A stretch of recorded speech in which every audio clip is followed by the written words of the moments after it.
नमस्कार दोस्तों, हर हर महादेव। हमारे YouTube चैनल में आपका स्वागत है। दोस्तों, जैसा कि हमने आपको पिछली वीडियो में बताया था कि हम अगली वीडियो अपना चारधाम यात्रा पे बनाएंगे, जिसके अंदर हम यमुनोत्री, गंगोत्री, केदारनाथ, बद्रीनाथ, उत्तरकाशी इन धामों के दर्शन करेंगे। दोस्तों, इस यात्रा में हमें रहने, खाने और ट्रांसपोर्टेशन की क्या फैसिलिटीज़ है, पहले मैं आपको वो बता देता हूँ। दोस्तों, हरिद्वार रेलवे स्टेशन के बाहर ही बहुत सारी एजेंसीज़, एजेंट और आपको शॉप्स वगैरह मिल जाएंगे, जहां से आपको चार धाम यात्रा की पूरा पैकेज मिलेगा आपको। या फिर वहां से बसेस चलती हैं, तो आप बस के थ्रू भी जा सकते हैं, या फिर आप कंप्लीट पैकेज ले सकते हैं। कंप्लीट पैकेज में दोस्तों, अगर आप बस का लेते हैं तो बस में आपको दोस्तों दो तरह का पैकेज मिलता है, जिसमें आपका 20 से 35 हज़ार के बीच में जो बसेज होती हैं वो आपको चार धाम की यात्रा करवाती हैं। 20 हज़ार से 35 हज़ार होता है, जिसमें आपको यमुनोत्री, गंगोत्री, केदारनाथ, बद्रीनाथ, उत्तरकाशी इतने जगह के दर्शन कराते हैं, जिसमें नॉन एसी, एसी दो टाइप की बसेज आती हैं। और उसमें आपको एमिनिटीज़ की बात करें तो उसमें आपको रहना और ब्रेकफास्ट एंड डिनर, ये दो चीज़ें ऐड की होती हैं, जिसमें आपको मॉर्निंग में ब्रेकफास्ट के बाद आप लोग दर्शन के लिए जाएंगे। और लंच के टाइम पे क्या होता है, हार्डली दोस्तों हम धाम पे होते हैं, दर्शन कर रहे होते हैं या फिर घूम फिर रहे होते हैं, तो लंच उन पैकेज में ऐड नहीं किया जाता। सिर्फ आपको ब्रेकफास्ट एंड डिनर ऐड किया जाता है, और आपको होटल्स, ये दो चीज़ें होती हैं। और दूसरा होता है दोस्तों, अगर आप पर्सनल टैक्सी या कार, जैसे हम फैमिली में 4 से 5 लोग हैं, हमने अपनी पर्सनल कार वहाँ से कार और टैक्सी लाइक 4 व्हीलर्स हायर कर ली, तो वो जो जाती हैं दोस्तों, वो आपको लेती हैं 30 से 40 हज़ार के आसपास, जिसके अंदर आपका कुछ भी ऐड नहीं होता। सिर्फ कार आपके साथ जाएगी, वो आपको डेस्टिनेशन तक ड्रॉप करेगी, और उसके बाद आपका रहना, खाना, टोटल सारी चीज़ें होंगी, वो आपको खुद पे करना पड़ेगा। और तीसरा साधन होता है, हम अपनी पर्सनल गाड़ी से दोस्तों जा सकते हैं। पर्सनल कार में आपको थोड़ा सस्ता पड़ेगा, क्योंकि उसमें जो कुछ भी होगा हमारा होगा। और पेट्रोल की कॉस्ट, जैसे कि मैं अभी लॉकडाउन से पहले मैं गया था, अभी इस साल तो नहीं जा पाया, बट लॉकडाउन से पहले 2019 में ही मैं गया हुआ था दर्शन के लिए। तो उसमें मेरा टोटल जो कॉस्ट आया था वो 40,000 आया था, जिसमें मैं चार धाम की यात्रा करी थी मैंने। और उसके बाद उसमें मेरा रहना, खाना और पेट्रोल से लेकर के दर्शन, ये सारी चीज़ें मेरी हो गई थी 40,000 में। जहाँ पे मतलब ये आपके जो घोड़े बग्गीज़ वगैरह होते हैं जिस पे हम जाते हैं, तो वो सारी चीज़ें इंक्लूड करके मेरा 40,000 का टोटल कॉस्ट आया था। तो आप अगर चाहें तो अपने पर्सनल कन्वेंस से भी वहाँ पे जा सकते हैं। तो चलिए दोस्तों, हम अपना पहले दिन की यात्रा प्रारंभ करते हैं। हम दोस्तों ये टोटल टूर अपना 10 दिन का रखेंगे। 10 दिन में हम अपना पहले दिन की यात्रा हम हरिद्वार से स्टार्ट करेंगे। हरिद्वार से बरकोट की यात्रा करेंगे।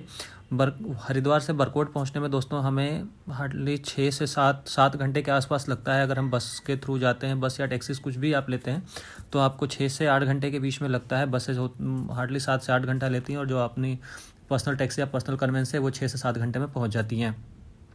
तो पहला दिन हम हरिद्वार से बरकोट पहुँच के और बरकोट में स्टे करेंगे। और वहाँ पे दोस्तों बरकोट के अंदर बहुत ज़्यादा होटल्स वगैरह की फैसिलिटीज़ तो नहीं है, लेकिन आपको होटल्स, लिमिटेड होटल्स हैं, आपको मिल जाएंगे वहाँ पे, अवेलेबल होते हैं हमेशा।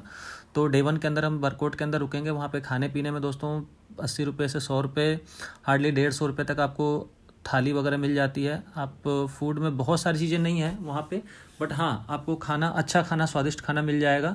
और वहाँ पे मैक्सिमम जगहों पे दोस्तों बिना लहसुन प्याज का खाना मिलता है, क्योंकि लोग धाम में यात्रा कर रहे होते हैं, तो लहसुन प्याज भी नहीं होते खाने में बहुत जगह पे। अगर आप चाहते हैं तो वो बना करके आपको दे देंगे। आपके पास दोनों मतलब दोनों तरह की सुविधा उपलब्ध है वहाँ पे, आप जैसा चाहें वैसे ले सकते हैं।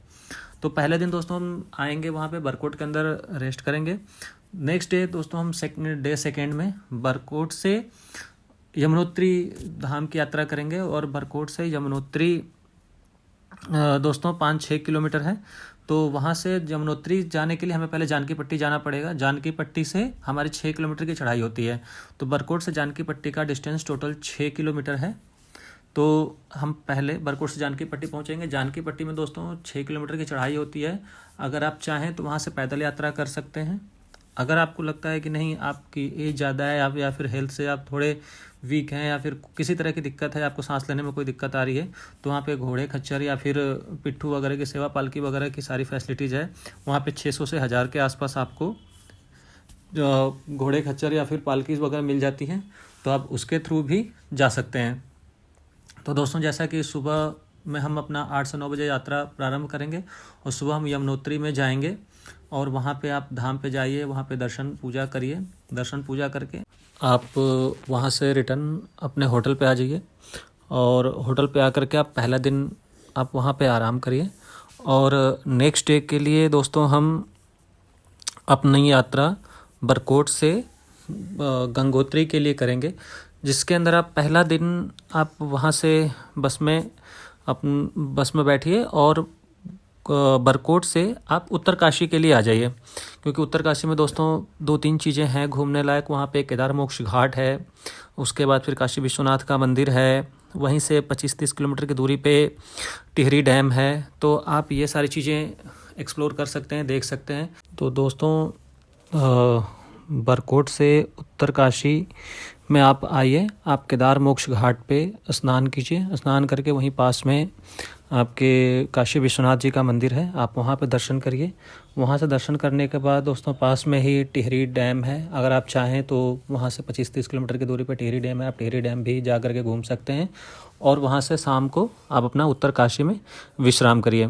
और वहाँ पे भी सेम चीज़ें खाने पीने के लिए दोस्तों वही है रेट, और होटल्स के भी लगभग वही रेट है। 500 से 2000 के बीच में आपको होटल्स मिल जाएंगे। खाने का आप लोगों को 80-100 रुपये, 150 रुपये, हार्डली 200 रुपये में आप लोगों को खाने की उचित व्यवस्था मिल जाती है। उसके बाद नेक्स्ट डे दोस्तों हम अपनी यात्रा गंगोत्री के लिए प्रारंभ करेंगे। उत्तरकाशी से आप गंगोत्री के लिए निकल जाइए और गंगोत्री में दोस्तों धाम के बाहर ही आपको बस छोड़ेगी। धाम के बाहर अगर अपने पर्सनल कन्वेंस जा रहे हैं, धाम के बाहर ही ठीक मेन गेट पे ही पार्किंग की फैसिलिटीज़ है, आप वहाँ पे गाड़ी पार्क करिए। या फिर अपने पर्सनल कन्वेंस से आप नहीं है, बस से है, तो बस आपके धाम के पास बाहर छोड़ती है। वहाँ से वॉकिंग डिस्टेंस पे पूरी मार्केट स्टार्ट हो जाती है गेट से ही। गेट से आप जाइए अंदर, माँ गंगा के दर्शन करिए आप। वहाँ पे बगल में ही गौरी कुंड है, उसके बाद सूर्य कुंड है, आप वो दर्शन कर लीजिए। वहाँ पे दर्शन करिए, आप स्नान कर सकते हैं। वहाँ पे स्नान करने के बाद अगर आपका दोस्तों मन है गौमुख जाने का, तो गौमुख वहाँ से 16 किलोमीटर है, जो आपको पूरा चढ़ाई करना पड़ता है।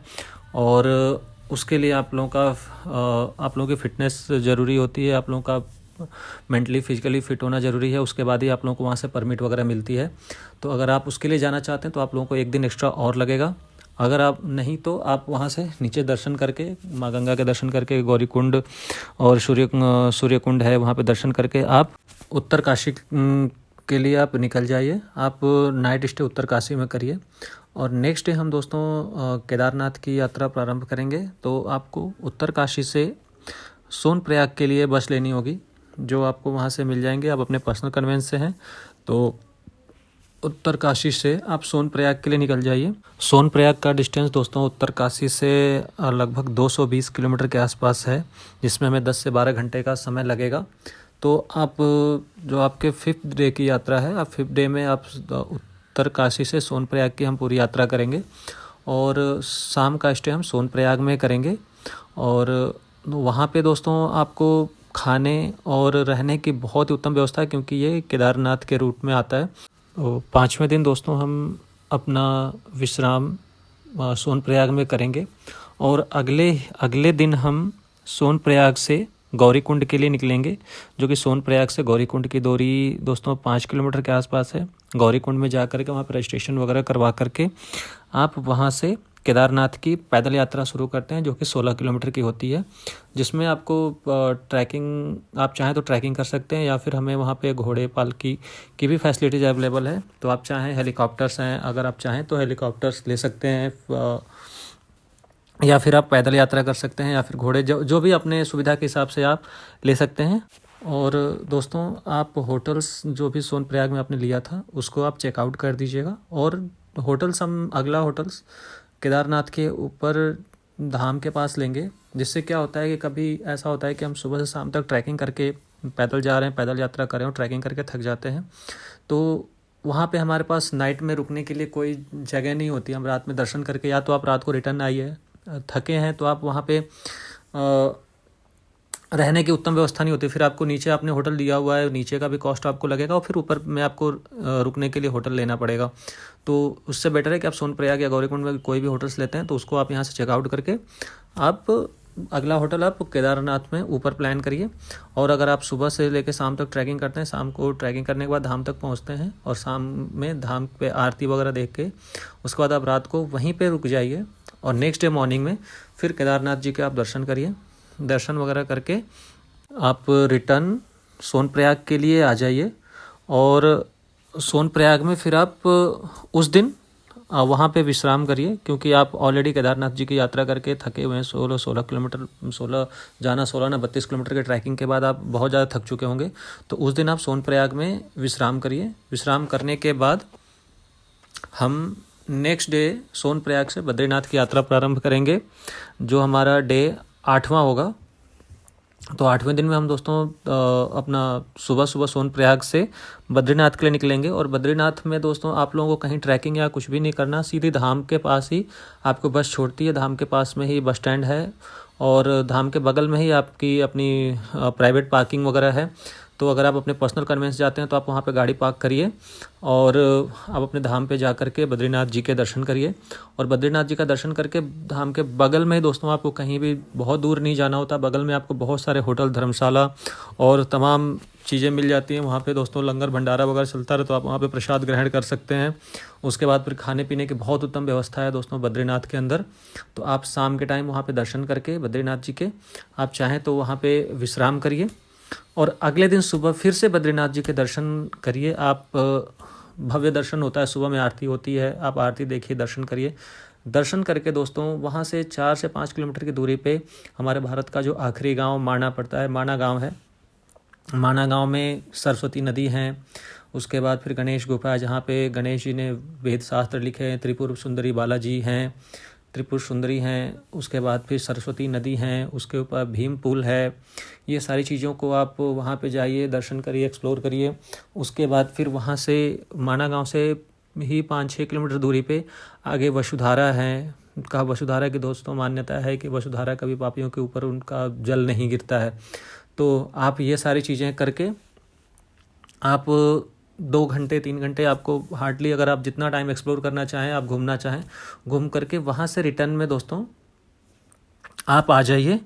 और आप कोशिश करिए कि बीच में आप रुद्रप्रयाग वगैरह में एक दिन का स्टे ले लीजिए, क्योंकि आप बद्रीनाथ से कंटिन्यूअसली ट्रैवल करके अब हरिद्वार तक नहीं आ सकते हैं, क्योंकि आपको माणा में ही 2 से 3 घंटे 4 घंटे लग जाएंगे घूमने में, क्योंकि बहुत अच्छी जगह है। और वहाँ से ही दोस्तों जो स्वर्ग का रास्ता जाता है, स्वर्गारोहिणी है, उसमें उसको मैं आपको किसी आगे वीडियो में बताऊंगा। स्वर्गारोहिणी की यात्रा के लिए कैसे जाते हैं, क्या करते हैं, कितने दिन का टूर होता है, वो मैं आपको किसी और वीडियो में बताऊंगा, बहुत ही विस्तृत रूप से बताऊंगा। तो अभी आज हम माणा गांव या फिर वसुधारा तक की यात्रा करेंगे। और नेक्स्ट डे दोस्तों आप रुद्रप्रयाग से हरिद्वार से या फिर देहरादून, जहाँ भी आपके लिए आपको ईजी हो। हरिद्वार से आप रेलवे स्टेशन से आप ट्रेन वगैरह जो भी आपकी है आप ले सकते हैं, या फिर देहरादून से आपकी फ़्लाइट वगैरह है वो अपने डेस्टिनेशन के लिए, अपने घर के लिए आप ले सकते हैं। और इस वीडियो में दोस्तों इतना ही। अगर आपको वीडियो पसंद आए तो प्लीज़ चैनल को शेयर करिए, सब्सक्राइब करिए, लाइक करिए और दोस्तों हमें सपोर्ट करिए। धन्यवाद।